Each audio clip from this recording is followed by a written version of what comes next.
प्रेमानंद चौहान के स्वर में सुपरहिट गीत।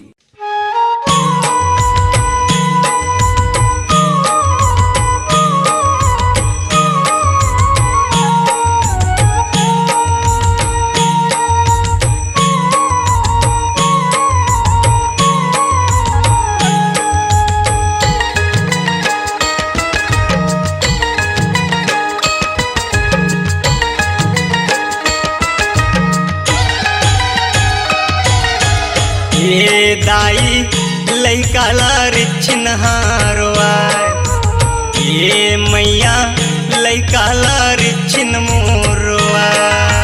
ये दाई लैका लारिछन मोरवा, ये मैया लैका लारिछन मोरवा। चना कुटे ना कारी चूरी हो, चना कुटे ना कारी चूरी, जाके बैगा हूँ गिरा।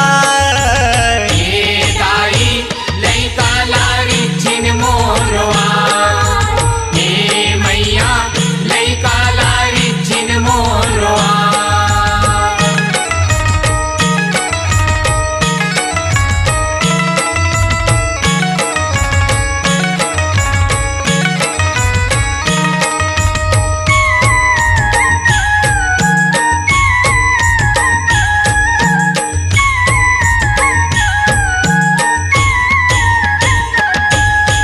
खेलत कूदत मोर लैकाला पागे मेड़ो भाठमा। पागे मेड़ो भाठम मैया, पागे मेड़ो भाठमा। गिंगियावत चिल्लाटी मारत भाग चिगिरत काटामा। भागिच गिरत काटम मैया, भागिच गिरत काटामा। खेलत कूदत मोर लैकाला पागे मेड़ो भाठमा। पागे मेड़ो भाठम मैया, पागे मेड़ो भाठमा। गिंगियावत चिल्लाटी मारत भाग चिगिरत काटामा। भागिच गिरत काटम मैया, भागिच गिरत काटामा। बोइर पेड़ मा घुघुआ बैठे हो, बोइर पेड़ मा घुघुआ बैठे हो, तो टहर टहर नरिया। ये दाई लैका लारिछन मोरवा, ये मैया लैका लारिछन मोरवा।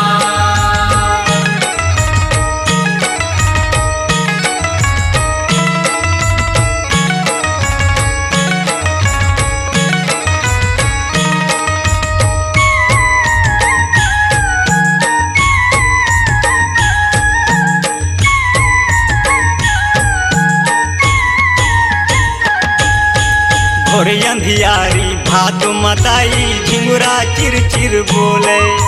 झिंगरा चिर चिर बोले मैया, झिंगरा चिर चिर बोले।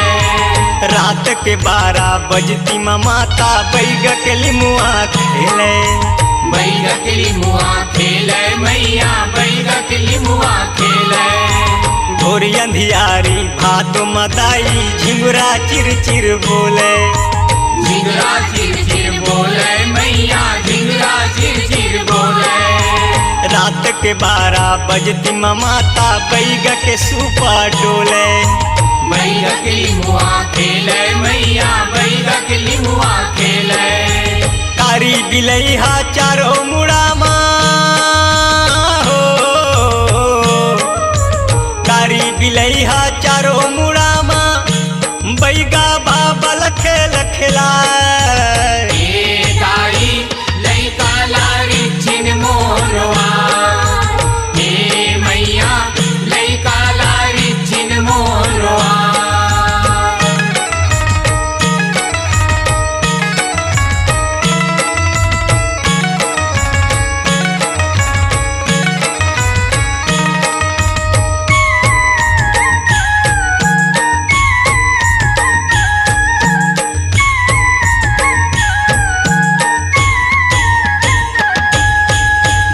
भार के चाउर बंदन बैगा मंतर मारे माँ। बैगा मंतर मारे मैया, बैगा मंतर मारे गरजत घुमरत रिच्छिन दाई मेड़ो कोती भागे माँ मेड़ो कोती भागे मैया मेड़ो कोती भागे माँ भार भार के चाऊर बंदन बैगा मंतर मारे माँ बैगा मंतर मारे मैया बैगा मंतर मारे माँ गरजत घुमरत रिच्छिन दाई मेड़ो कोती भागे माँ मेड़ो कोती भागे मैया मेड़ो कोती भागे माँ आगी पानी हूम गिरा के हो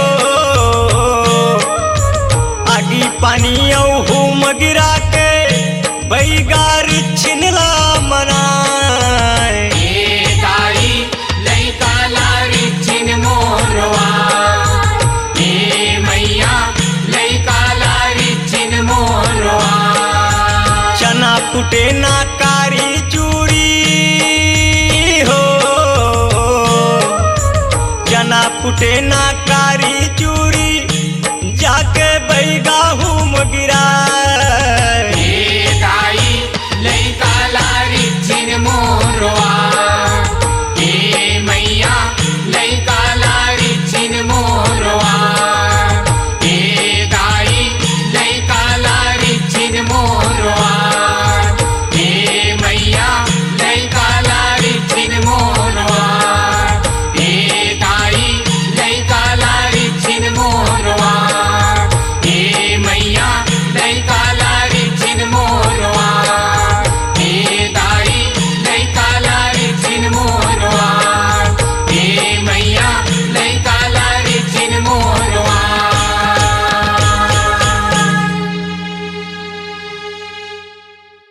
अपनी आवाज को दीजिए एक नया मुकाम। डिजिटल रिकॉर्डिंग की दुनिया का जाना पहचाना नाम स्वरांजलि, जहां गूंजती हैं ध्वनियां अपनी माटी की सौंधी सुगंध के साथ। छत्तीसगढ़ी संगीत के विविध रंग जो पहुंचाते हैं पूरे प्रदेश में डिजिटल रिकॉर्डिंग के संग। स्वरांजलि स्टूडियो, नेमीचंद गली नंबर 2, गंजपारा, रायपुर।